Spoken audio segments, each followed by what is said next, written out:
Hello everyone to Tech Safari and welcome to the Coding Safari Swift for an iOS 12. And in this video, let's going to see about how to download and install Xcode. So first off, open your browser and enter Xcode. So click on the first link, developer.apple.com/Xcode. And as you can see, Xcode 10 is the latest version of Xcode and is the only IDE for developing macOS, watchOS, iOS, and tvOS apps. It's very helpful and builds apps in a jiffy. So we'll click on the download button on the top right. This is going to take us to the login page. So if you have an Apple device, you would have an Apple ID. So just log in with that. If you don't have, just click on create a new account. So enter your username and password and click on continue. So the latest version of Xcode is 10.2.1, but it requires macOS 10.13. Hi Siera. But here I'm working on macOS Siera, so this latest version is not supported. So I'll be attaching a few versions in the description, but you can just click on see more downloads. So the version supported for Siera is Xcode 9.2. So let's go and type that in. Click on that and click on Xcode 9.2.xip to start download. As you can see, it's 5.48 GB. It's going to take time, but I already have it downloaded, so I'm just going to quit it. And here's my XIP file. I'm just going to double click on that to open the XIP file and to extract Xcode application. So this might take time depending on your hardware. It usually takes 5 to 10 minutes. So yeah, now it's almost done extracting it.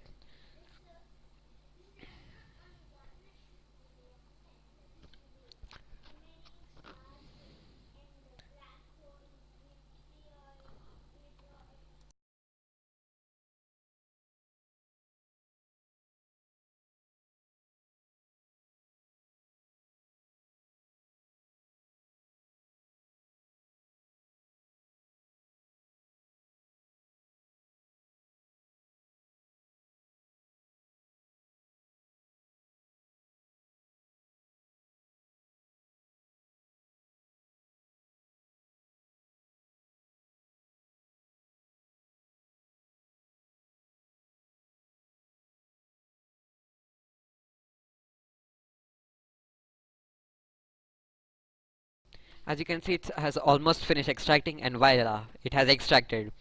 So let me just clean up the desktop. And as you can see, we have Xcode application on the desktop. Let's just double click to open it. It's going to take some time for it to load up. We'll be getting a screen asking us for permission to install the command line tools and the developer tools.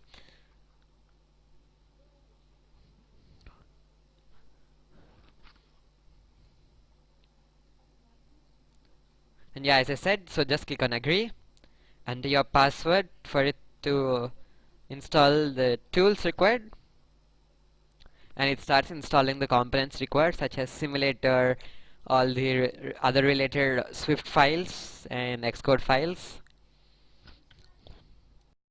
This is going to take some time depending on your computer memory and hardware. Mostly takes around 5 to 10 minutes.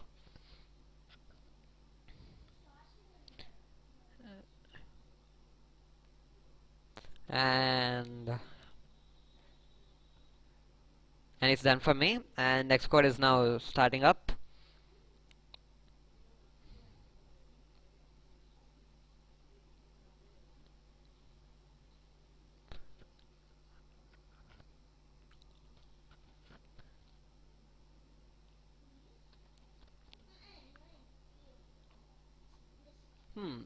The splash screen still did not come. I'll just click on it once.